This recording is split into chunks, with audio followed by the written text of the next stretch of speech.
I'm going to show you the easiest way to fix your dryer without taking it all apart.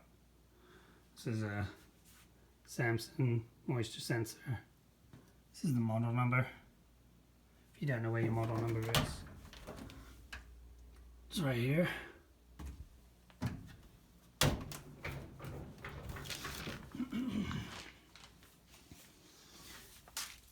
And right here. Now, what I do is I take this out from here, pull this out. It's one screw, put a flashlight inside,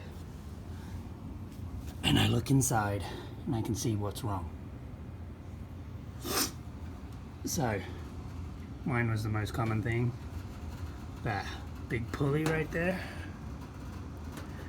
So that broke off, the belt came off. When I bought a new one, this is the old one, this broke off. These are about $7 on Amazon. I'm wondering, how am I going to get in this? Some models have this as a piece that comes out. Mine just has this. So on the sides here, there's tabs. Big round tab. Punch that out with a screwdriver. Looks like that. So then I can get one hand through here to fix stuff, and the other hand through here when my flashlight is inside, so I can see what I'm doing.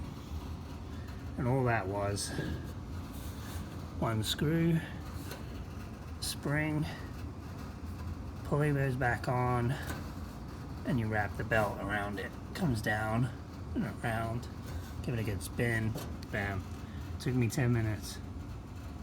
So this video is just to let you know a way to get in there without taking this off, all this off, and the whole thing apart, pulling the drum out just to replace that.